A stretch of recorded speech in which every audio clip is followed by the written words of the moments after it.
Oso and I just wanted to say Feliz cumpleaños! Happy birthday, Ange! Cumpleaños feliz!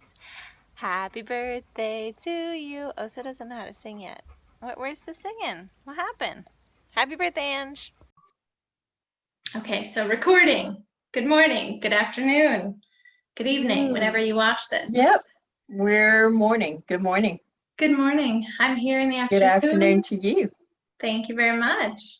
So thank you so much to you both for being here. And let me introduce, we have Ange and Avery, the mother-daughter team, the podcast creators, the yarn buyers, the knitters, the DIYers, and yes, thank you. Thank you for being here.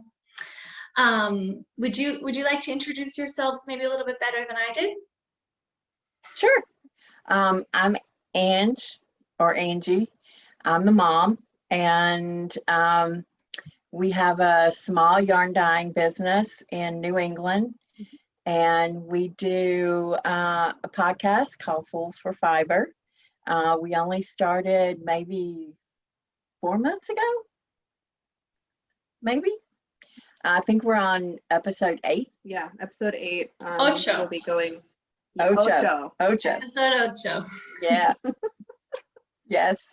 I do numerate the podcast in Spanish for Nicole. Yes. every episode. That's my little tag for her. So I've been knitting for quite a while, crocheting longer than knitting. My grandmother taught me how to crochet, and yeah, I just I have a it's a means for me to keep myself calm. So Absolutely. I'm Avery, the daughter, and she trained me to crochet from a very young age to keep me still. So I actually don't really remember a time before I could crochet, which is a little bit weird to say, I guess, but like I think I was like 8. I think you were younger than that.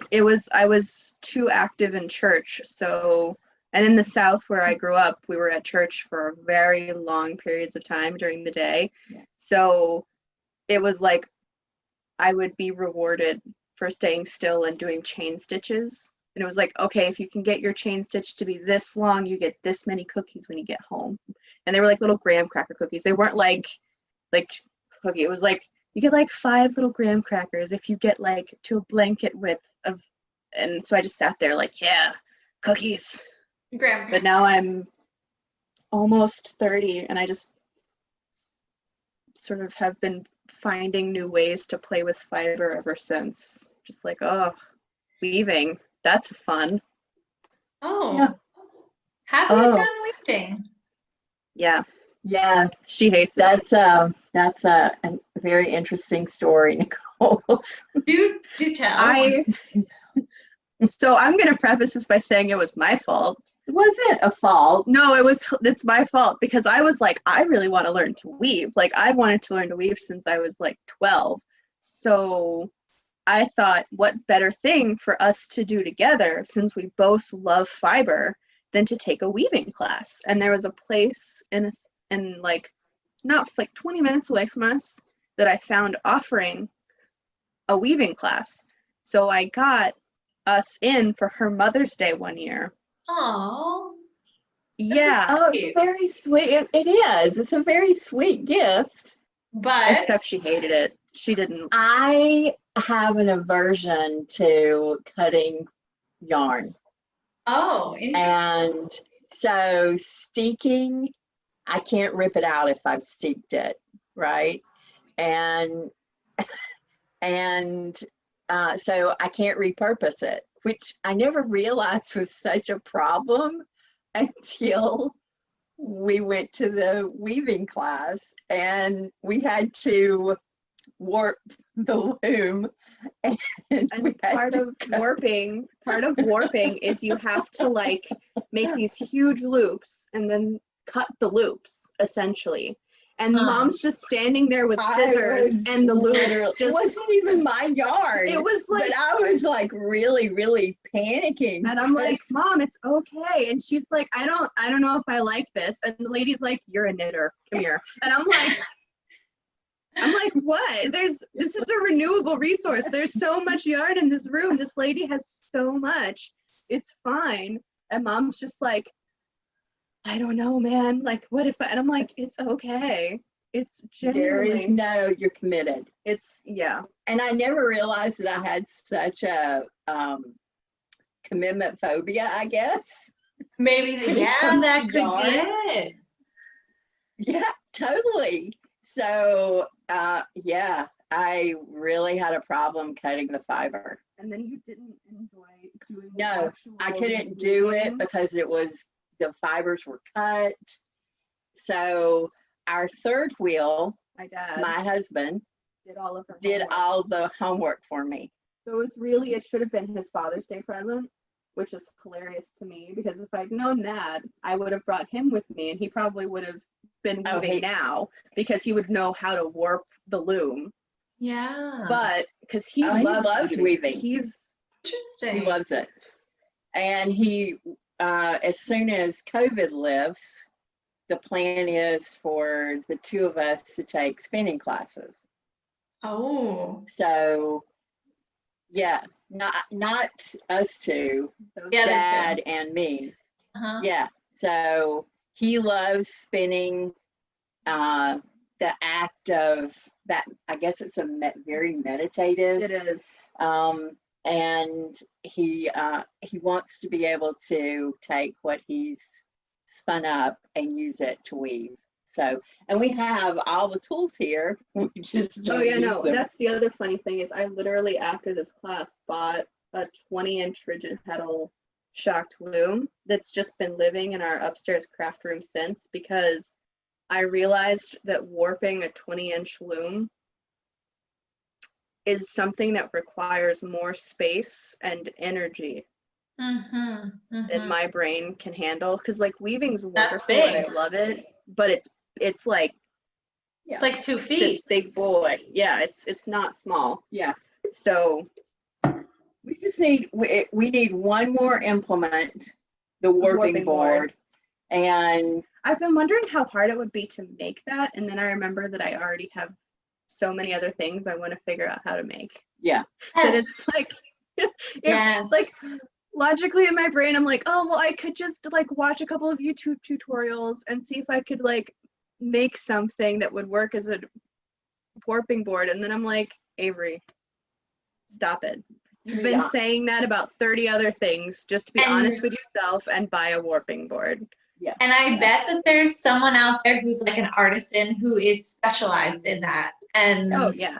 we need to go to them. I was talking about this morning because I feel like nowadays we're like, oh, I could do that. I'm gonna do this. I'm gonna do that. But in the end, I think we just have to like find the people that are specialized in things and then just stick with what you love. And then like pay money to someone else who's doing that and make the economy just go round and round because we're trying to do Yeah, everything. that's Exactly. the ideal. Right. I mean, if you don't have money and you actually like Yeah. need to, I can see like making something, but I would never like for a long term, this is my forever warping thing. I just, the more I think about it, the more I'm like, it makes more sense to go to somebody who actually knows how to like work wood, who Yeah. actually can carve and do this sort of thing like Well, beautifully as well as functionally. It's kind of like the reskeiner we bought, right? Right. Because we tried to rig a means to reskein, no, we bought 2 mass produced ones. and they They were were not good. so poorly made Hmm. that we ended up there's a gentleman down in Rhode Island that actually makes them, and it's kind of an Amish style. And I just said, heck with it, and went and bought one and it's actually probably one of the best quality, I mean, as far as, Oh, it's gorgeous. It's like, I'll shoot you a picture of it. yeah. We actually use a really old use a really old sock blocker as a break on it. Okay. So it looks kind of funny the way it is right now, but because reskating is so important, like during the dye process, the yarn can get really tangled. So like if you've ever used a Malabrigo or like an indie dyed yarn that's really, really tangled when you're trying to ball wind it, it's because during the dye process, the fibers get like tangled. But if you reskein it before you ship it out or before you try to ball wind it, it'll be a much easier process because you've already gotten all of those tangles out. So we, from the very beginning, were like, this is really important. This is one of our pet peeves when we're ball winding yarn. So when we're selling yarn, we want to make sure that we're sending it out with the least amount of tangles as possible. Yeah. It's kind of like a concierge service that comes with any purchase, right? Exactly. We make sure you're not going to spend 4 hours trying to ball wind this. Yeah. Because that's happened to me before. So we cut all the yarn ties and reskein it, and then we retie everything with most of the time it's one of our one-of-a-kind colors that we aren't going to sell. That is contrasting, because that's the other thing that's really frustrating to me is when you you can't find it because it's the same color as the yarn. So the contrasting yarn ties means that you know exactly what you're cutting and you're not cutting your yarn. That's another thing that's happened to me in my... We also don't usually cut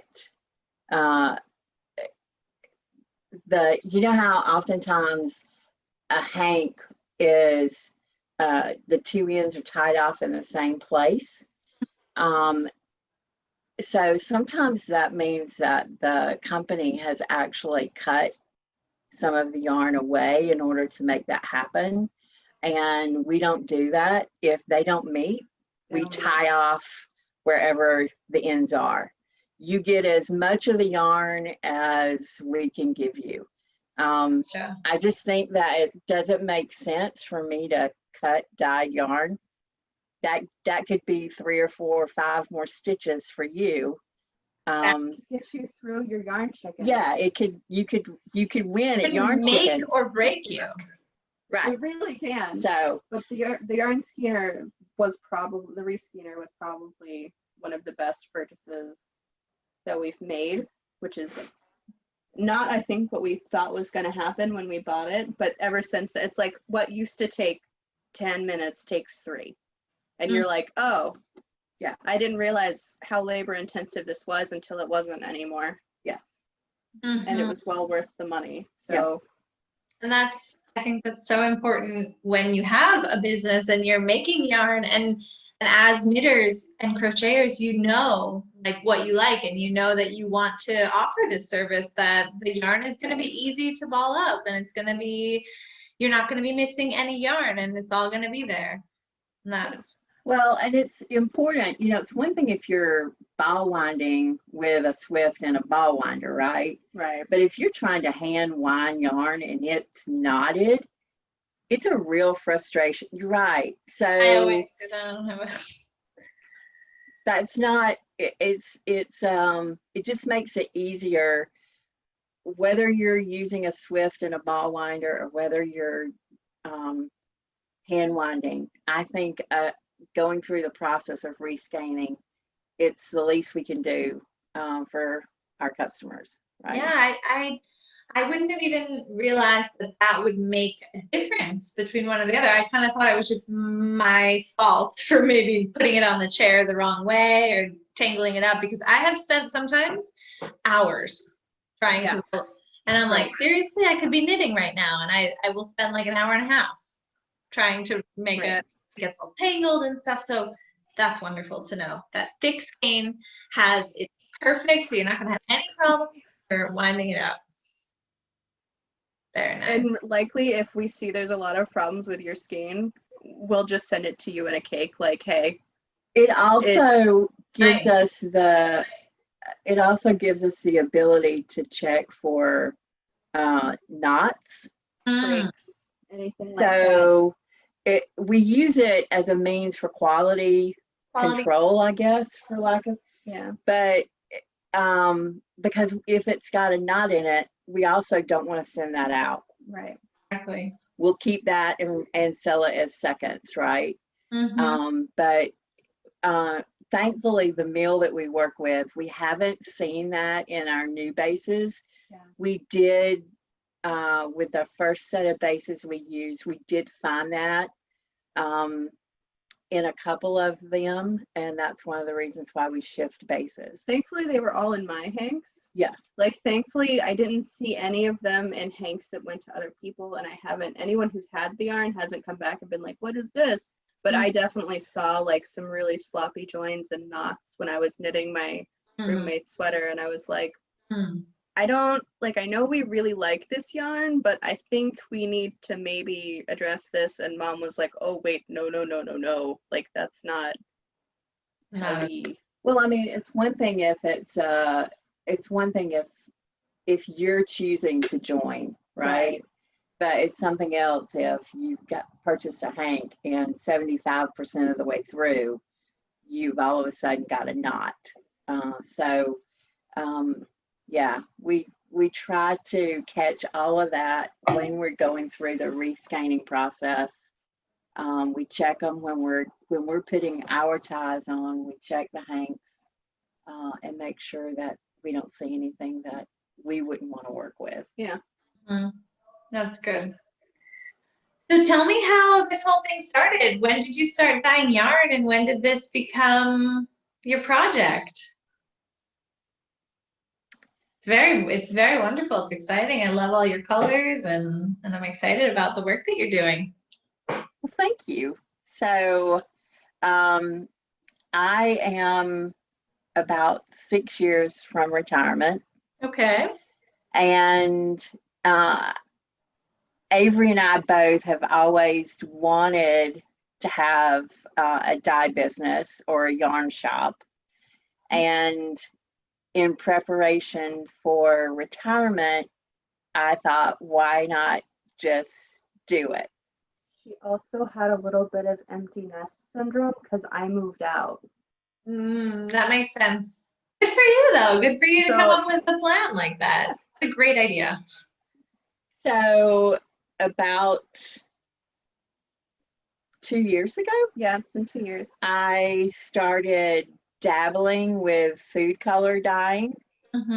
And looking at it now, although I was very excited, the yarn I was dyeing on and the food color, they weren't the greatest choices. We're learning.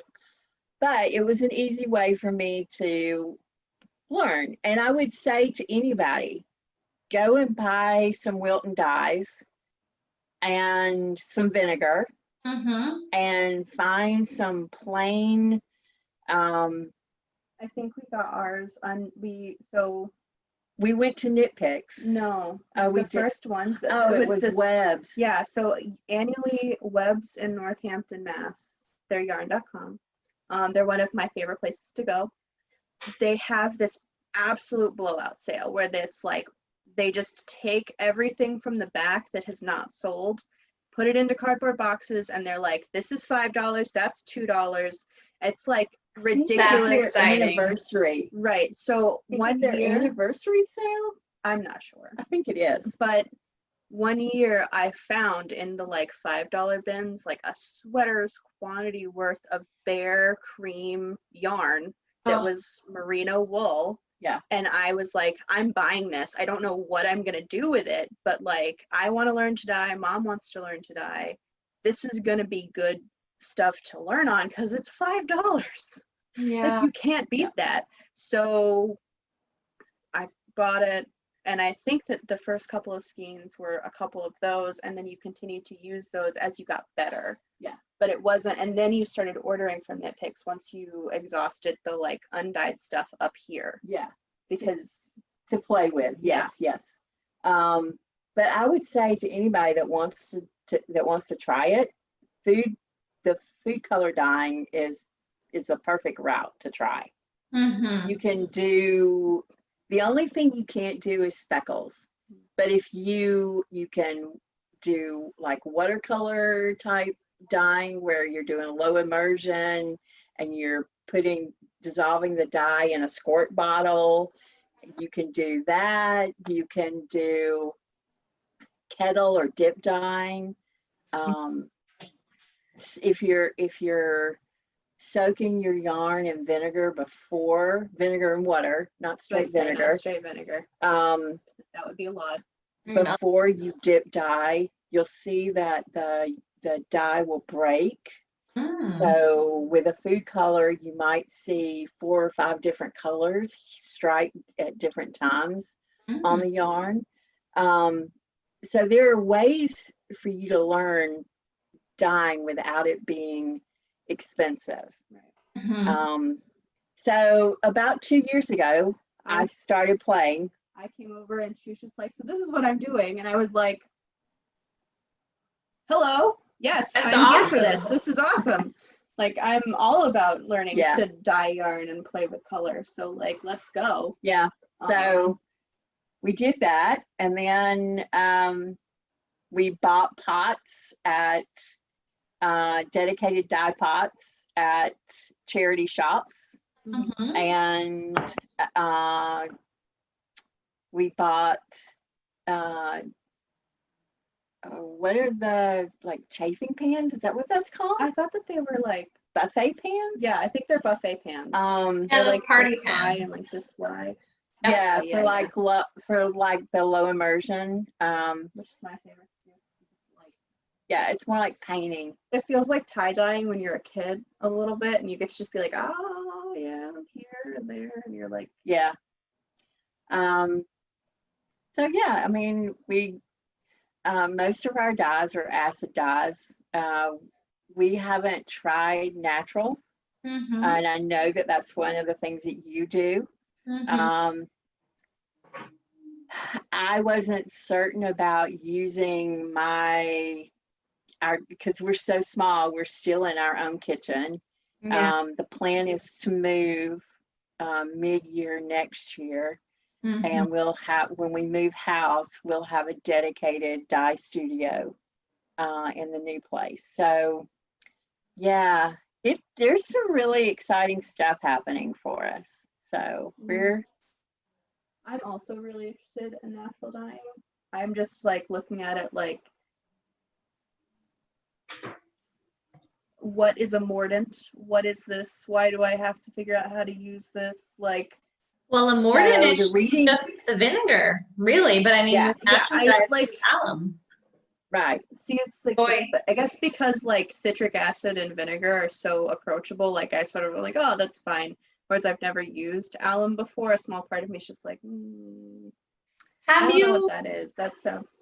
But have you seen? I don't know if they sell this in the States, but I'm sure that they do. In a lot of natural shops, they sell this like rock deodorant, and it's like a crystal. It's like a piece of rock, and it's salt, and you wet it and you use it as deodorant. I've seen that. I've never used it, but I have seen that. That is alum. That is what I dilute, because you can get it in you can buy it in rock form, but that's alum. So you can dilute that and you're mordant. So if you can put it on your armpits, you can put it on your wool. It's okay. See, that actually makes me feel a lot less like this is a caustic thing that I'm using, because No. like all of these like things that I've seen is like, you need to be careful with this, and all I could think is I'm also really interested in learning to make soap, and you don't mess around with lye. You don't mess around with those chemicals ever, because that's how you like big harm yourself. And so when someone on the internet says you need to be really careful with this chemical, a small part of me defaults straight to the like, okay, this is gonna harm me. I need to be sure that I'm like, No, it's used as a deodorant. Yeah, awesome. That's well, thank you for telling us that. Yeah, because yeah, I haven't even thought about going into that space, because I still trying to get what we have up and running. Right. B, still trying to work a day job, for lack of a better way of putting it, right? And with all the other things that we have moving in our world. I just hadn't had the time to actually dig in and do any research. Yeah. So I now know I can pick Nicole's brain for that information. Absolutely, absolutely. But like we were going back to before, you were saying, I recommend to anyone just get some food coloring and you can try. Absolutely. But you're going to see that it's a process. It takes a long time. And like years of experience is what you get when you're like, you know what, I'm just going to go to thickskein.com and get my beautiful skein because they figured out how to get this color ready. So I can do it, and I'm gonna learn. It's gonna be a process, and it's gonna be awesome. But I also think it's cool that so many people have dedicated so much time to learning how to do it and everything. So. Yeah, and I think it was it you that I was telling this to the other day, that you can give 4 dyers, 4 different dyes, and or the same 4 dyes. The same 4 dyes, the base. same base, and when it's all said and done, you're going to have 4 different yarns. It's not, the dyer has, it's like an artist. They're going to interpret it completely different. Mm-hmm. And what I'm inspired by and what you're inspired by and what you would be inspired by are all going to be very different things. Right. So like personally, since we started the dye business and since we started doing dyeing, I'm more apt to buy other indie dyers yarn, because it's not that I never loved it before, but now it's like I know intimately what it takes to make this skein. So like yes, have my money, because I would rather give it to a human that I know is like actively going through the same process I am. Yeah. Which isn't to say I don't buy commercial yarn, but it's like if I can buy indie yarn, like I look at it a little bit more like I get the process now, so it hits differently. Like it's a little bit more like closer to my heart, which is funny because I didn't think I could say that. It's because I've always loved yarn, but it's just more precious now. Absolutely. I also have a tendency to lean more toward the smaller indie dyers than the ones who are, that's not to say that I wouldn't support any indie dyer, but I know what that selling that one hank might mean to a small shop. Yeah, absolutely. And so I have a tendency to look for designers that are not known and dyers that are not known, because I'm one of them, or we're one of them now, right?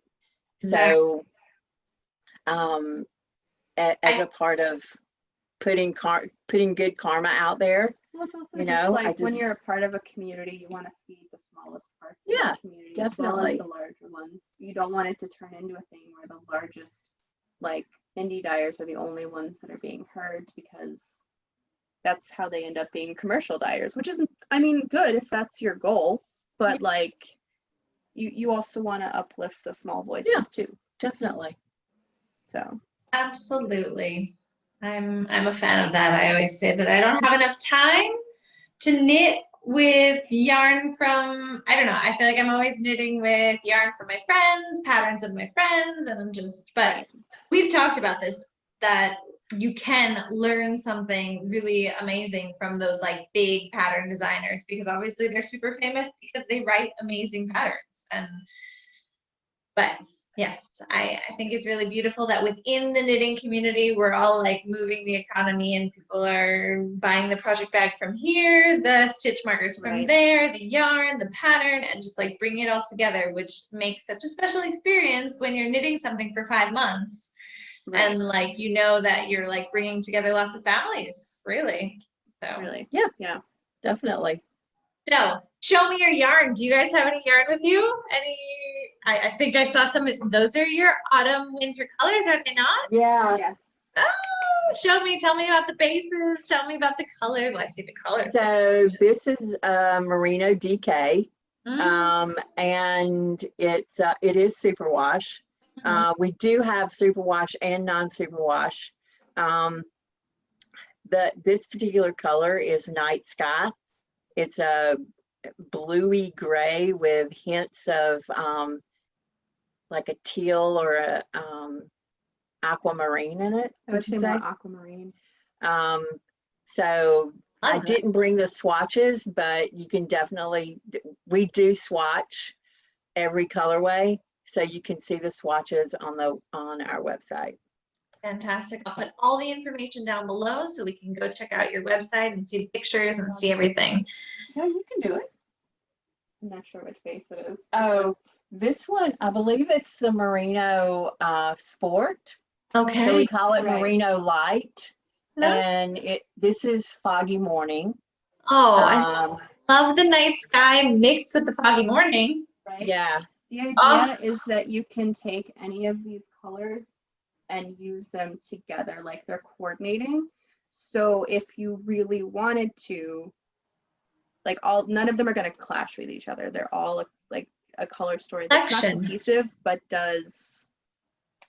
So Foggy Fits. Morning is more of a gray, like really light gray, soft pinky, Yes, maybe a little bit of blue. I see a and little on bit it- lavender. A Yeah, little tiny bit, yeah. on its own, it almost looks white, but the minute you put it next to white, the color is like really, really obvious. And it's sort Love of it. based on the colors that you put it next to, because if you like put it next to the night sky, you can see the hints of blue a little bit better. Yeah. But if you put it next to the gray, Mm-hmm. it looks more gray. Like it just sort of takes on. So Love the these gray is Silver Fox, and Silver Fox was one of our inaugural colorways. So Oh. he's been around for a long, Such a good word. inaugural. Ooh, Inaugural. fancy. I love it. So Silver Fox has been around a long time. This is our Highland Sport. So it's non-superwash, 100% Highland sport weight. So it's very like a 2-ply jumper weight from Jameson and Smith. It's that same weight. So it would be good for color work. And this is Street Lamp. Which has been a fan. Beautiful. And Street Lamp has been around for since we opened. Yeah. And this is our merino worsted, I believe. Mm-hmm. I love the merino worsted, personally. And this is a new color that I accidentally stumbled on. I love it. This one's called Changing Needles. Changing Needles. What a good name. It's reminded a couple of my friends of the color of pine needles when they're dropping from the trees. Oh my gosh, I love the play on words. Yeah. Yeah. Yeah. I love that. Yeah. So there's like hints of rust in it. I don't know if you can see the little pop. That is beautiful. So it's just a really cool colorway. So we've already had our first sale on this one, even though it's brand new. So I'm really excited about this colorway. I think it has a lot of potential. Yes. I think it has, there's an enormous amount of depth in it. Mm-hmm. Yeah, it's really, without it being like a super dark color, Yeah. which is nice because. Yeah. But I really like it as well. It was a surprise because you actually showed. I showed it to one of our buddies. Before she showed it to me, and yeah. the next thing I knew, Sarah had already ordered some. Yeah. And I was like, I mean, that's great, but like, wait, what did she order? What color? And Mom was like, oh, this one. And I was like, that's why don't I get any? I want some. Hold on. Like, oh, wait a that is second. beautiful. I really like that. Yeah. And I think that goes so nicely with the night sky, with the gray, even with the street lamp. I think I'm remembering. like it's that looks cool. Yeah. Gosh, So so many things to knit. This is our Christmas colorway. Do you have a Christmas colorway already?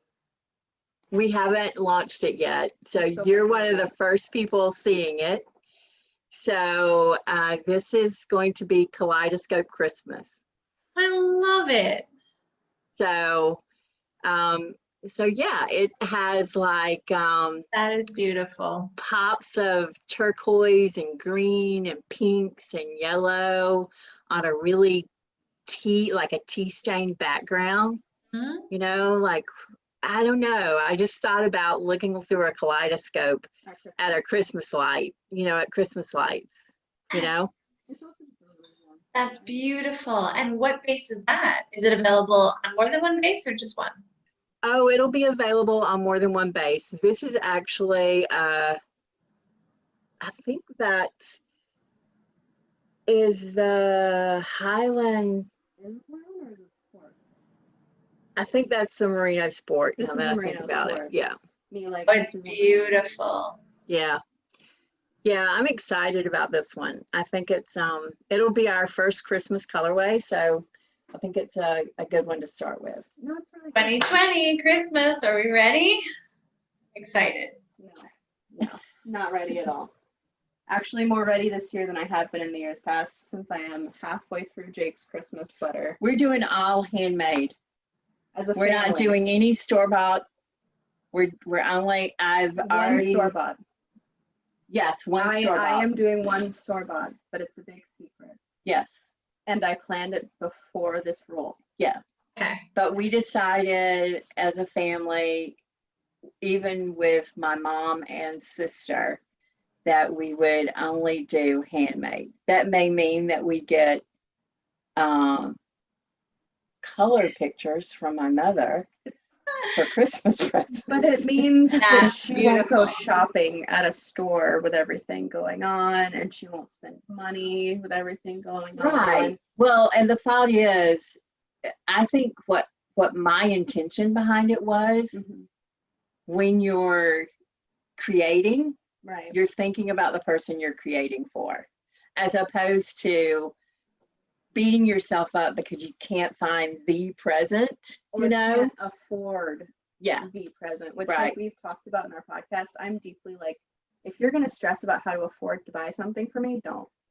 I don't want anybody stressing about money Yeah. because of me. That's deeply not what I want No. my to be. Like, I just, and also don't stress about finishing a project for me either. Like, that's the other thing. It's like, if making me something is going to stress you out, just make me something smaller. Like, I don't want to stress anybody out. That's the opposite of what I want right. at a time of year when we're supposed to be together and like be as a family. Like, that's, or as friends, just. Yeah.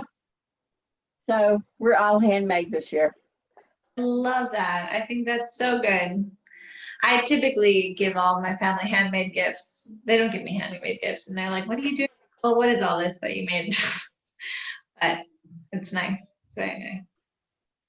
Well, that's usually what happens with me, is I give everybody handmade, Yeah. and then they've all gone and bought things that I likely won't use. So I just was like, you know what? Yeah, that happens a lot. Just I hate that. let's just all do handmade this year. And if it means that you give me egg carton ornaments, A poem. give me an egg carton ornament, you know, that's Or heck, I won't lie to you. Some of those like adult coloring book photos are really, really intricate. yeah, Like, that's, totally. I mean, if that's what you get me and that's what you do, that's still your time and energy and intention went into that while thinking of me. So Exactly. I'll throw it in a frame and I'll put it on my wall. Like, I'm Right. not. That's exactly what I told her. I was like, if that's what you want to do it. And then it's something you enjoy doing and I get to enjoy looking at it. Right. And there's so much love in that. Like anything that someone thinks about you while they're making it or creating it, then you're Right. a gift full of love. Right. Right. Right. That's the idea. I love it. Speaking of making things with lots of love and heart and everything, tell me a little bit about your podcast. Because that's full of love. I love it. Full That's fire. true. Well, we're definitely a bit of chaos. It all started because Mom really, really like I've always watched YouTube, but just in the past 3-4 years, she's started really getting into yarn podcasts. And that's not even like, I watch soap making videos and like makeup tutorials and like a lot of other random things that had nothing to do with yarn. Like those, I had never even connected the idea of watching people talk about yarn on YouTube. But she really loved it. And she was like, I think I want to do one. And I was like, well, I mean, I love spending time with you. And this way I get to have this recorded time with you for the rest of forever. So, like, let's go. Like, I get an hour's worth of content for every week. And, like, that's great for me. So, like, I love that people get to share it, but I also just love that I get to share it with you. Like, that's. Well, I think what it is to me is when we first moved to New England, we moved up from Georgia, and we didn't have a lot of friends. We didn't know anybody. No. We moved on our own. So we probably about 2 years in, we started going to knit night at a local yarn shop that no longer is open. Right. And we created a group of very good friends, or we became really close friends with 4 ladies that came to knit night. And we still have knit nights every Thursday night via Discord. So that group is still in existence. But when we were meeting in person, Avery and I are like a stand-up comedy team sometimes. I can see that. And so some of the ladies would say, you guys are hilarious. You really need to you need to have a podcast. Oh. And the knitting teacher for our knit nights moved to Maine with her little family, Sarah. And Sarah's like an adopted daughter. So Sarah and her little family moved to Maine, and she missed having one-on-one time with us. And so it gives her the laughs that she used to have when we were sitting in Worcester. So the way I think about it is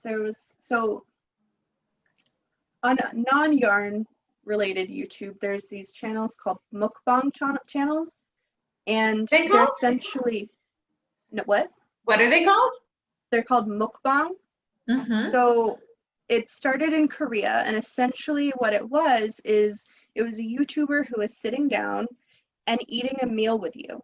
And they were talking about their day, and they were having a discussion with the camera as a way of like providing people who were on their own with company while they ate, because in Korean culture, you eat with your family. You don't eat alone. And I think that's true for a lot of different cultures. And then it got so popular on the internet that it just became a subgenre. And the way I look at knitting YouTube podcasts is it's almost the same thing, but with knitting. Like so many people that I know and that I see in the comments of our videos and other people's videos is, I made myself a cup of tea, I sat down with my yarn, and I had your company for this amount of time. And I love the idea that somebody might be feeling lonely and get to turn us on. Like that's the greatest thing that I could think, because I've been that person who's like on their own and doesn't know what to do. And it just like having someone nice to like laugh along with. There's some of the shenanigans that we pull or talk about. I think that some of that actually I don't think G takes any of it out, because G's just like, no, this is you. And I'm like, okay. Thank you. So we also don't edit. We one of Avery's roommates does all the editing for us. Yeah, G, you're always like, hi, G. Yeah, so we don't know, like I have no clue how much of what we've said Most of it. is making it to the channel until it's up. Yeah. So I just go into it with almost like reckless abandon. Like it's like it is what it is, you know. This is who we are. And Yeah. I want to provide someone with company, and I want to like, but also like, if you don't like me, that's okay. There's like 50 other yarn tubes that you might like better, or that you can watch with us. Like if you're in a more quiet mood, there are definitely people who are not going to be as, oh wait, crap, like it. Yeah, and I try to make sure that if for some reason I've watched something and I've gotten an idea from someplace, I want to make sure that I call out that you know, that YouTuber is where this information came from, or Yeah, you should check out this YouTuber. and I'm slowly getting into YarnTube. Slowly. And there's just a lot. She just found Chevy. She Yeah. just found You know, Chevy. she's never, okay, here's the thing. She's never given me a list of people to watch. I've just organically been like, have you seen this person? And Mom's like, yeah, yes, I have. And I'm like, okay, but she's like my new wine aunt. This is my new wine aunt, and I love her. And also, like, have you heard of the Woolies? And Mom's like, wait, who? And I'm like, ha. I don't know the ha. So the Woolies are a podcast based out of Pittsburgh. Pittsburgh, is it Pittsburgh or Philadelphia? Oh, I don't know. Somewhere in Pennsylvania, though. It's in Pennsylvania, and they're these two girls who are probably my age, maybe a little bit younger, actually. Yeah. And one of them, they both like have lots of tattoos, and like they just have this very interesting viewpoint on yarn. And like one of them is very like goth alternative, and she does a lot of like those kind of knits. And they're just hilarious to listen to because it sounds like me and Sarah, like our friend Sarah, sitting down and talking about yarn, because they're both like, one of them does weaving, like these very intricate weaving, but like, oh God, what's the kind? Tapestry weaving, not like traditional rigid heddle. And she sells them on Etsy, and it's just they're really funny. I like them a lot. You should check them out too. They only have 16 episodes so far, so they're still pretty new. It's a lot of content. It's, well, some of like the fat, like, is it Amy Beth, the fat squirrel? She's got like 200 episodes. So many. And for somebody who's like just starting into the yarn tube thing, you're like, wait, do I have to watch 200 episodes of this to understand what she's talking about? No, you don't. But like, but Amy Beth is awesome. She's great. She's so funny. One. I only discovered her probably maybe like 12 episodes ago.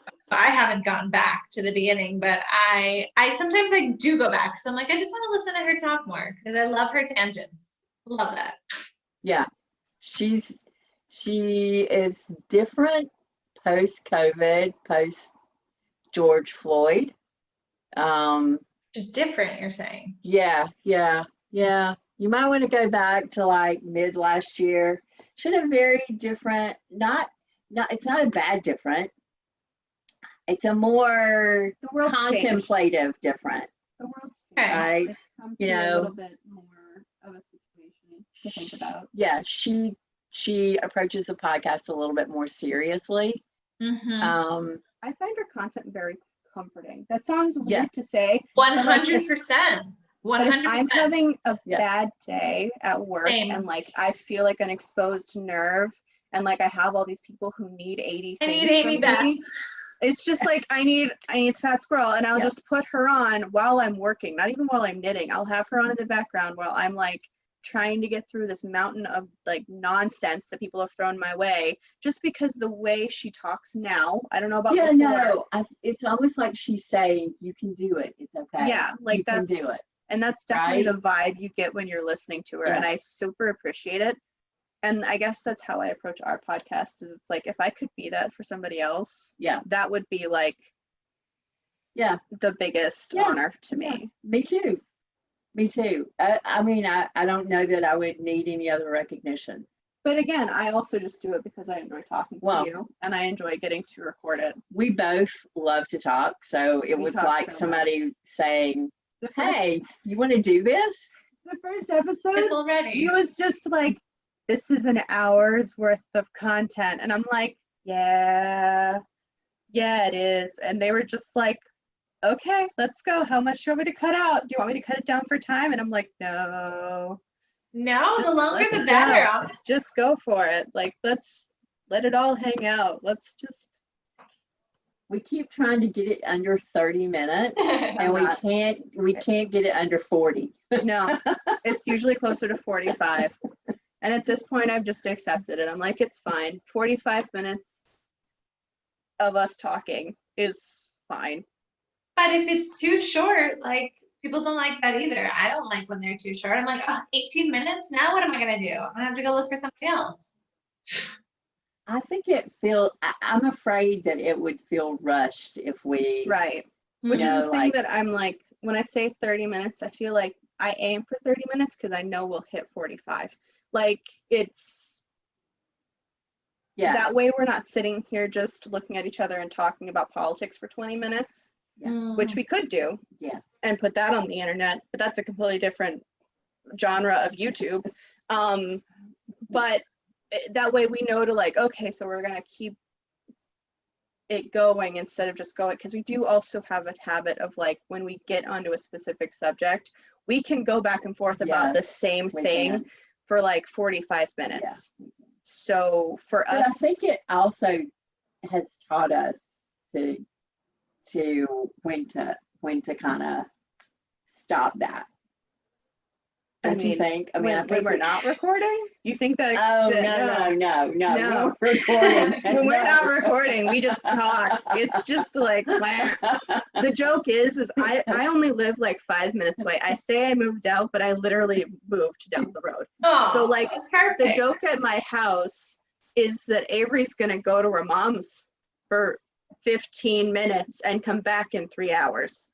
And they're not wrong, because like she's one of my best friends. So I'll just walk in and I'll be like, did you know this? And the next thing I know, it's like dinner time and my roommate who's cooking, it's just like, hey, dinner's ready when you're ready. And I'm like, oh crap, I gotta go. Oh, Like, Yeah.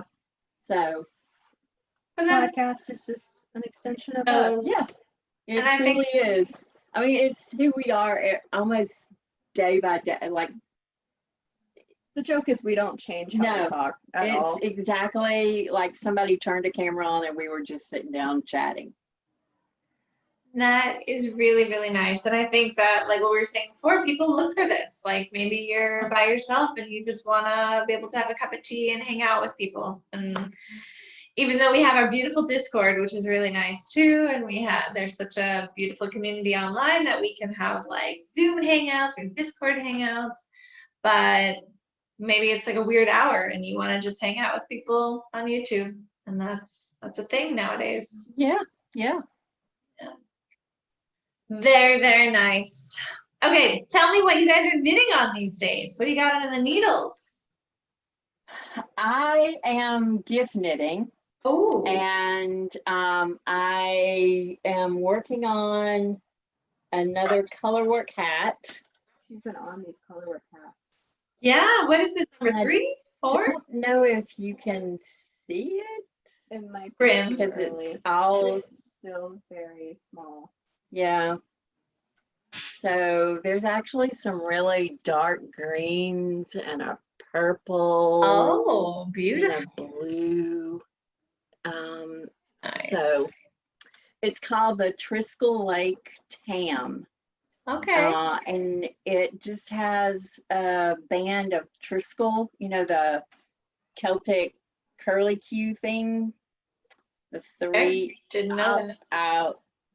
I'll send you a picture so you can see. Thank you. It's I'll put it right here. Like loopy loops, Mhm. Yeah. They're really popular in like you see them in a lot of Celtic or even Scottish like architecture. Mm-hmm. They're like a but There's it's probably some symbols in there. it has I a don't know. banner of those Mhm. around it, and then a little bit of the brim color work again, and then just diamond shapes up to the crown. Gray and black for the Triskells. So it's going to be really, really dark and goth looking for Mm-hmm. G. Perfect. So, yeah, so this is for G. So, and I finished the Lady Catherine. I think you might have seen that one. Sorry for the noise. Lady Catherine, I don't know if I've seen that. It's gorgeous. This one is just Oh ridiculous. yes, I have seen it. That Isn't it just like beautiful. ridiculously gorgeous? And I love the colors that you chose. So, Love So like great. the red and gold. yeah. So this one is the Lady Catherine Mhm. hat. It's on Ravelry. I think the young girl's name is Drysdale. I can't remember her first name right now. And this one's for my sister for Christmas. Oh, love. So And it kind of fits like a beret, kind of a little bit, not really. yeah, yeah. Oh, I love it. And it's called Lady Catherine. Yeah, Lady Catherine. And she had told me the other day that there's only like 2 or 3 people who have done this pattern. No, only one. I'm the only one. What? Oh, This is what? such a Let's go do effective that. pattern. Yeah, this pattern has not. There are no projects. These thistles, are they tulips or are they thistles? Well, Are they meant to be thistles or are they just looking like I thistles because we think want that- them to be thistles? no, We want They're them to be Scottish, so No, she based it. Her husband's from Scotland, or her husband's family is from Scotland, and she based it on a trip they took to a specific castle. These thistles are the most effective thistles that I've seen on a pattern. I am gonna gorgeous. make that. I want to make that. I want to make that now. And look at this. This is all thistles too. Like, it's just gorgeous. I'm a little bit jealous of my aunt. I'm not gonna lie. Yeah, Like, really. I love my Braywick, but like, which I've already worn like 18 times. But like, I wear that hat before I wear anything else these days. But So yeah, 2-color color work. It's it's fairly simple. It's like painting a picture. Love it. And it makes your heart sing. Makes your heart happy. Yeah, it's like As you go through and you're like, self-striping socks, right? wow. It's the same idea. You want to get to the next part because you want to see what it looks like. Mm-hmm. So yeah, I love that. But I was shocked. I picked this up only because I saw the pattern and I thought, that's a really pretty pattern. I didn't even look at projects, and normally normally she's very like, how many projects? Yeah. How do those projects go? Especially for paid patterns. Mm-hmm. And I was absolutely shocked when I saw that mine was the only one that had been completed. So I would say show Lady Catherine's hat some love, because I think that we should make a cowl. I think I wanna make one of those for sure. I will make another one, because I could definitely do it in darker colors, like a, You could as definitely do that opposed like to- muted. yeah. But I love the way I love that, like the gold and the red. I think that's such a cool combination. It's like Spain colors. Well, it looked like a crown to me. When I first looked at it, I was like, that looks like somebody, like a crown. Yeah. So anyway, I could gush Love about it. that hat and the pattern for days. I just think it's It's gorgeous. I mean, I need a hat for myself because hats are typically the things that I give away to people. So I don't even have a knitted hat for myself. Selfish knitting. You should do some of that too. I need to do some selfish knitting. I mean, this sock that I was working on was going to be for my aunt, but now that I'm like having problems with it, I'm like, well, I guess it might just have to be for me because I don't mind. No, no, I'm I gonna. have to have a sock. No, I think I might just. I don't know what I'm gonna do. Make two. I don't know, two pairs, one for her, one for me. Matching socks. That's fun. Yeah. And Avery, what are you knitting on? So nothing quite as exciting as mom's, but I currently am about halfway through the body of Jake's flax sweater, which is by Okay. Tin Can Knits. Mm-hmm. The joke there is last year I started him a sweater, and it's still not done. Mm-hmm. So that sweater is in timeout because I'm mad at it. Yeah. But this one is just, I'm being very specific with myself, like, okay, this is what you work on until you get to this benchmark, and then you can work on the other things, which is proving to be effective. Mm-hmm. I'm not being super strict with myself about that because, like, I don't want to end up hating it, but it's like, oh, I'm trying to work with myself. Yeah. I did also just cast on my first colorwork project, Ooh. which is going to be the Gaze Cowl 4G's Christmas this year, which is this really fun. I'll send you a picture of the finished product. I don't have it with me, Okay. but it's like this cowl that's got little eyes on it, like colorwork eyes, and there's this horror podcast that G and I are both really, really into called the Magnus Archive. Mm. And the idea behind it is there are these, like, I mean, I guess spoiler alert, not really. There are these like eldritch fear concentrations that are like attempting to do big bad things in the world. And essentially it's like all of the energy behind these specific fears collate into these like monsters. And one of them is called the Watcher, and it's essentially the fear of being watched and like observed and stalked, that sort of thing, and judged. So like they saw the pattern like months ago and they were like, wouldn't it be really cool if somebody took that pattern and made it into like a Magnus Archive sort of theme? And I was like, I can dye yarn. I can make that happen. I can do this. So that's going to be their Christmas present this Christmas. And I'm also working on a test knit pair of socks that I'm really excited about. Yeah. Are you allowed to share who the test knit is for, or is it secret still? It is for Demi at the Share. Is it the Two Gnomes Knit? Two Gnomes Knit, yes. Two Gnomes Knit, and it's called the Fairy Wings sock. So Kat's mentioned it in hers. Yes. So I love that. I like it in that color, the dark color. You can really see the texture. It's so easy and a lot of fun to do, actually, the stitch pattern. I did also do my first German short row heel on this too. So that was I'm gonna stay awake until 2 a.m. to finish this new technique moment in time. Yep. Which keeps happening to me. Because I'm like, no, I literally can't stop in the middle of this, and I don't realize that that's how it's going to be until I get a quarter of the way through it, and then I'm like, I guess I'm just going to stay up tonight, because if I put this down in the morning, I am not going to know where I am.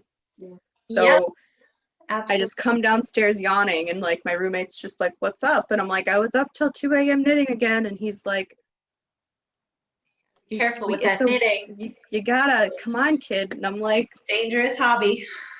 Yep.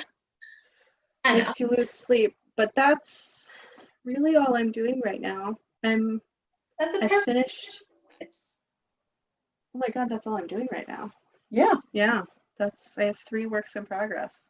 I have more, but not anything that I'm focused on. Yeah. I'm about to cast on a sweater called the Cobblestone. I like the name. Yeah. So in Kat's latest video about all of her jumpers. I've only gotten halfway through and I want all of them, so. Yeah, so she didn't do the cobblestone, but what Oh. she talked about was finding designers that are less known. Yeah, which is what we were talking about before. Yeah, so I went onto Ravelry. I knew I needed something that was air and weight. And so I went on to Ravelry. I used the filters to narrow down what adult sweater, Aran, and then I selected for it to be opposite sort based on projects. Mm-hmm. And once it's sorted, all the projects at the front end loaded the most projects, I went to the very last page. Oh, I see. And I worked my way back. Brilliant. So that I could find a sweater that only had maybe 2 or 3 projects on it. And so I found the cobblestone, and it's I think it's probably going to be a fairly easy knit. It's just garter stitch. Mm-hmm. But I think it'll be, that throw on like a sweatshirt kind of sweater, I love those. so that's what I'm hoping for. Nice. And do you know where the designer is from, or who the designer is? Or maybe I'll ask you for the look at it. Yeah, I can send it to you. I don't have, no problem. I can look on my phone really quick if you want me to tell you now. No, it's okay. You can send it to me. Well, if you want to look. I can ask Avery the slash questions. Sure. Want to do the quick questions? Okay. Sure. Well, your mom was looking up the info. So, Let's go. first question is, what's your favorite fiber?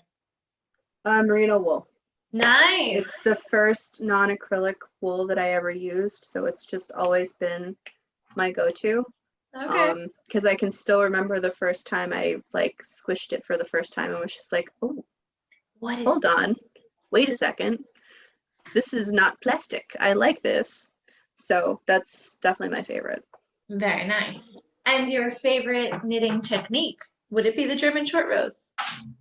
No, my favorite would probably be cables. I love doing cables. I think maybe because I was so intimidated about cables when I first started knitting, and then the first time I was able to successfully do cables, I was so proud of myself that now whenever I do them, I just am a little like, this is so easy, but it's also so effective that it's like, yes, I did do that. That is very nice. I think if you love cables, I'm gonna have to send you my little cable cowl, which is just full of cables. I'll send you the I would love that. Yes, please do, because I would love that. That's so much fun looking. It's really intense, but it's fun though. It's fun. Yeah, and it gives you a lot of structure.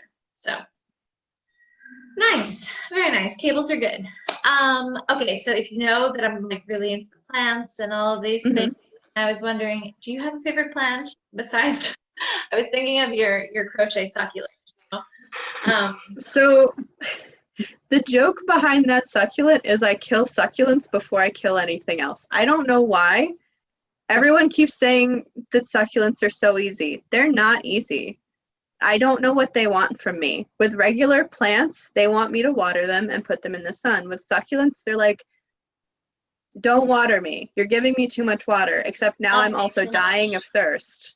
I'm like, what's happening? I don't know what to do. So crochet succulent. When it comes to what my favorite kind of plant is, I love trees the most. Okay, yeah. I love willow trees the most out of trees. Yeah. Although I do also have a deep fondness for pine trees because I grew up around so many pine trees. So it's just the smell of pine is a deeply nostalgic thing for me. Oh. But my favorite like actual like plant singular is I have this money tree that I bought from BJ's wholesale. It's like Costco. Yeah. But like I was just walking through when I first moved out and I was like on my own, and it just looked so sad. It was like this itty bitty thing, and it was like in this little pot, and it was like, Jake, I'm taking this home. And my roommate's just like, why are you buying a plant? We're here for toilet paper. And I'm like, no, this is mine now. And I took it to work, and this has been like 2.5 years. And I thought for sure several times that this was just gonna die, because like I'm not usually somebody who gardens or anything, but sure enough, it has survived not one but 2 repottings. And it is now like big boy. I need to go and get it a support, and like it's in its new pot, which is ginormous, and hopefully it has plenty of room to grow. And I just keep looking at it and I'm like, You're my this friend. is just my little friend now. And my cat even doesn't chew on it, which is surprising because he ate one of my succulents once. Oh my gosh. Which thankfully wasn't toxic, but he just full sail ate the succulent. And I was like, I'm cursed with succulents. I don't know. But yeah, no, that's my little money tree. He sits next to me at work, and now he sits next to my desk at home.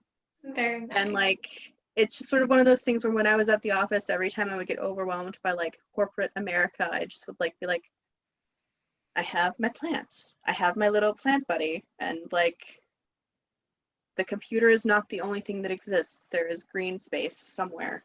So that's my favorite plant. Very nice. Beautiful. That makes me happy that this plant found you at BJ's. Like, take me with you. Basically, yes. It's like, this I love is it. my little plant buddy. Meant to be. Beautiful. Okay. And did you find the name of the designer? I did. It's Whistle and Wool. Thistle and wool. Whistle. A whistle. Whistle and wool. Okay. That's really cute. Yeah, I think it is really cute. Yeah. I think it looks like that sweatshirt that you can just like a little throw on a Sunday, on a Sunday morning and hang out. Yeah. Yeah. Have a cup of tea or coffee. Yeah. I like it. I found another designer when I was doing that too. That's a color work designer. Her name is Jennifer Beal, and I had never seen any of her work, and she's got some really, really cool color work patterns, like garment color work patterns, and I had never heard of her. So Jennifer Beal. Okay, I'm gonna look into this as well. Very nice. Yeah, I was really impressed. I think she's in Canada, and I think the Whistle and Wool is in Canada as well. All right. Very, very nice. Yeah. And do you want to answer the question? Do you want to tell me what's your favorite fiber? Oh, my favorite fiber. I think my favorite fiber that I've ever knit with would be Corriedale silk blend from John Arbin Mills. Ooh, beautiful. Yeah, it's very, very shiny. Yeah, that's Shiny. Well, it has like that It's because so of the silk. Shiny. It has that like shimmer to it. Yeah, I know what you mean. I don't often describe yarn as shiny, but yes, that sounds correct. So I think that, I like Jacob, but I haven't, it's not as easy to get here as it is in the UK. So I think I would go with the Corriedale blend, yeah. nice. I don't think I've ever knit with them. All right. And because Avery just sang a little bit, can you tell me both what's your favorite Hosier song? You mentioned you mentioned that you like Hosier. I can tell you my favorite Hosier song. Let me look it up. Go ahead. The name of your. Oh, I'm gonna butcher it though. You could sing it. It's the one he did with Is it Marin? Which one? Oh, I don't know any I'm duets. talking about the one about them being in the grass. In the is it? No, that's the other one she did. I mean, this question is difficult. I don't even know what I would respond. So She did a song called "In the Middle," but I don't think that's the Hosier song. And the song she did with Hosier, I can't remember the name of it. what song? What's her name? I think it's Karen Cowley? No, Marin something. I don't know. Okay. So I have several. Uh-huh. It's really hard because after I saw him in concert, like most of his songs, like just he's so like everything that is like on the album, you hear him sing it in person and you're just like, never mind, that's stunning. Like this is the amount of energy that he brings to a performance is ridiculous. But if I am feeling like a very slow song, I usually listen to In a Week, which features Karen Cowley. Is that the one you were thinking? No. And then if I'm not in a very chill mood, I'll listen to Movement because that's one that I just love. But also songs that mean a lot to me, like as a person, I think that To Noise Making is probably like a song that just deeply, because it's about like just do it, just sing. I don't care if you sound good, just do the thing. It's gonna be great. Like remember when you just did it because it was joyful, and like as a human like who felt so weird about singing around other people for so long, that the first time I listened to it, it struck me like in a very deep place. You asked me for one song and I'm giving you like four. Thank you. I'm going to listen to all of this afternoon. So mine is The Bones. The Bones. Yeah. Cool. Is that new? And it's Marin Morris. They did, and it's about, it doesn't matter what happens. This relationship is built on like a really stable, sturdy base. So the bones of the relationship are strong, Right. and nothing's going to knock us, right? So it's just a really cool, Jackboot Jump is also on my workout playlist, but that's a protest song. Which one is that? It's Jackboot Jump. Oh, I don't think I know that one either. So he actually played that song live for the first time at the concert that I was with. So he hadn't released it. It was just sort of like he'd written it because this is 2019, so it was before George Floyd, but he's always been a very like deeply politically active person, and he has such good opinions. And I think that's part of why I love him so much as an artist, is because he hasn't let me down yet. A lot of times artists can, and it's like I've accepted that they're human, so I don't expect perfection, but I do. You feel disappointment, and he's never like said anything that I was like, Hosier, why? He's said things that like I go, yeah, I can see, I think that way too. So he released Jackboot Jump, and the proceeds of it go towards the Black Lives Matter movement, I'm pretty sure. But it's a protest song. It's just straight up, it talks about like dealing with the man, for lack of a better term, coming down on people who are trying to make the world better. And it's just such a powerful song that like you want to get amped up, listen to that. And I like listen to it while I'm working out because that is when I need the most amping up. Because I am the least active human being on the planet. I just really don't want to be moving. I want to be sitting and knitting. Don't we all? But yeah. Yeah. Hosier. Beautiful. Yeah, because when you guys mentioned Hosier in one of your episodes, and I was like, I love Hosier. I really He's do. great. He's great. Yes. Very, very nice. Okay, and I think kind of for the last question, something I always like to ask, but maybe we've kind of touched on it in a lot of things, but is there anyone who inspires you or who you are admiring right now that you would like to recommend here? Or I don't know, is there anyone specifically, doesn't have to be in the fiber world, it could be, but is there anyone that you would like to share?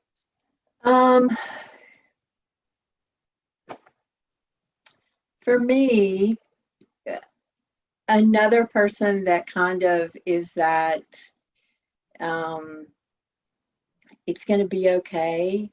Don't, you know, the world, the world's kind of crappy right now, but that too shall pass. Kind of, there's a lady, and I don't know her last name. Her first name is Kate. Okay. She has a YouTube channel called The Last Homely House. Oh. She is a knitter, but her podcast is not about knitting. Her podcast is about who she is. And she does English paper piecing.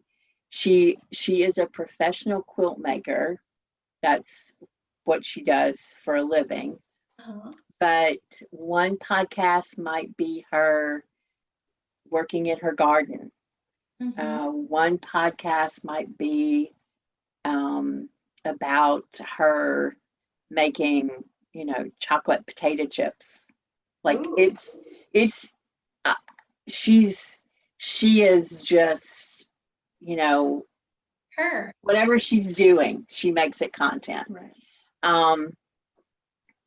She evidently at some point knew Kathy Fawcett, so she's a very, like, you know, her mother was a professional quilter, so it's like she's a very long history in the sewing community.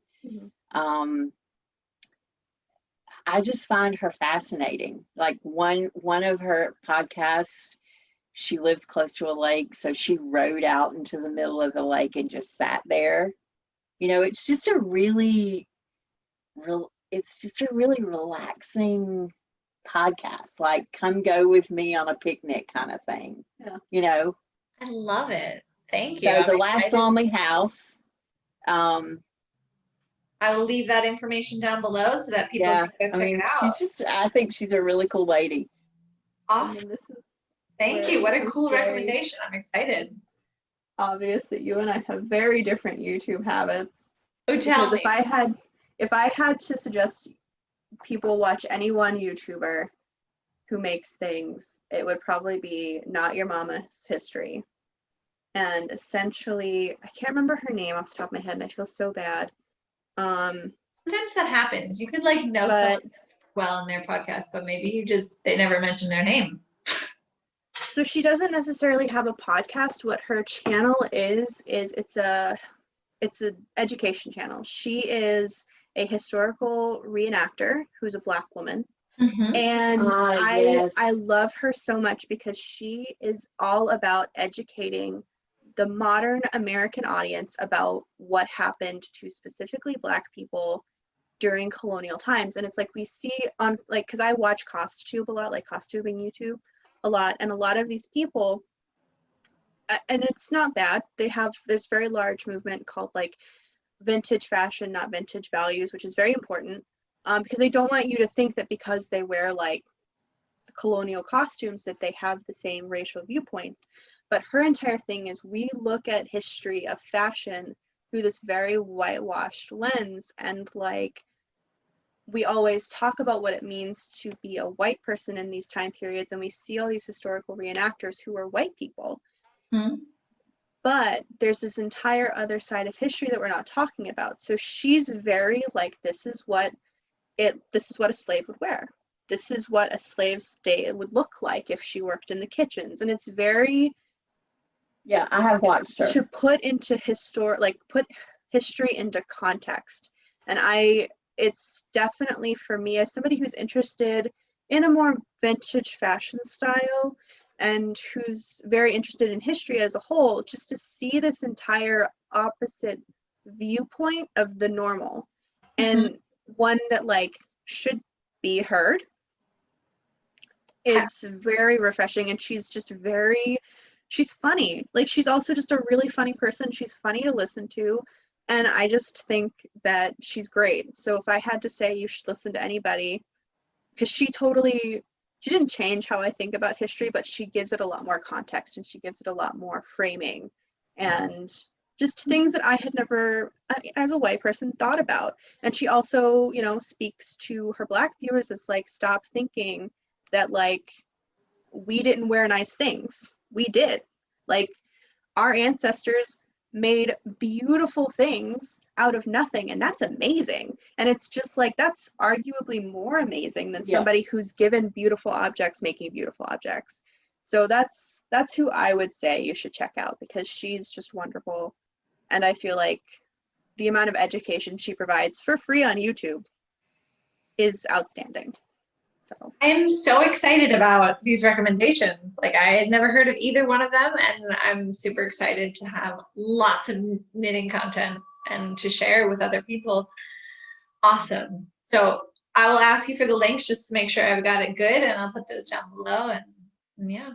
awesome. Oh, it has been so lovely to hang out with you both. I don't know if there's anything else you want to share or say, or I don't know.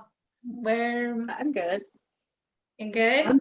I'm good. Yeah, we'll have 5 more colors launching within the next week.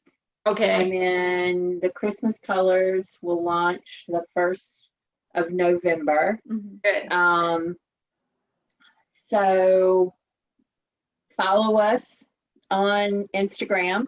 If you want to know ahead of time, I would say go to the website and sign up for the newsletter. We only send out shop updates. We don't send out marketing emails. It's only, hey, these colors are going into the shop. I'm trying to think if there's anything else. Oh, I thought of something. What are you wearing, Ange? What is this pattern? I cannot remember the name of this. But that's a very popular one. What? I had just asked her about it before we started. I was like, wait, what is that? And it's a Caitlin Hunter, but I can't remember. It's terrible of me. I can't remember the name of it. It was very something with an S, maybe. I don't know. Oh, but Soldotna. It was an S. Thank you, Nicole. Very nice. And the yarn? It is. This is all Madeline Tosh. Ooh. I knit this for EYF 2019. Oh, I wanted to go to that. Imagine if we had met there. That would have been so cool. Yeah, it would have. Next time, we got a plan. Yes, we do have a plan. And she has to take me this time. She can't go without me again. Absolutely. EYF? She went without me. Cologne. Come to. Which one do you want to go to? Edinburgh or Cologne? I want to explore Scotland when I'm not 14. So EYF. Okay. Because the last time I made it back to the homeland, I was too young to drink and to go anywhere by myself. I've never been. I'd love to do Scotland. Even if we went on just like a yarn crawl. Like, maybe if there's not even, we gotta organize something. I have been low-key planning a brewery crawl like across Scotland with all these like independent breweries that I'm like following on Twitter, just like we could mix it. We could get some yarn, get drunk, and go to the brewery. Yeah. And buy more yarn, and then buy more beer. I love this plan. This is a Let's great organize plan. this spring 2021. No, it might be too soon. Summer 2021. Maybe. And we'll take it one step at a time. We'll think about this, but I'm all for it. I just don't know if we can get out of the country. That's my only concern. The minute Scotland lifts the ban, we're currently, Okay. I'll find an Airbnb and we can do it. I'll meet y'all up there. Definitely. I love it. Let's go. Very good. All right. Well, thank you so much. This is wonderful. We'll say bye. I'll put all your information below. We can all follow you, follow each other, and just be all connected in this beautifully knit community. Oh, Thank you, We're excited. Nicole. thanks for having us. It was so Thanks, much fun. Lise. It was great. I'm gonna go watch your latest episode, which I haven't seen. Full subscriber to the latest one. So, okay. It was nice to see you. See you soon. Bye. Bye. Bye.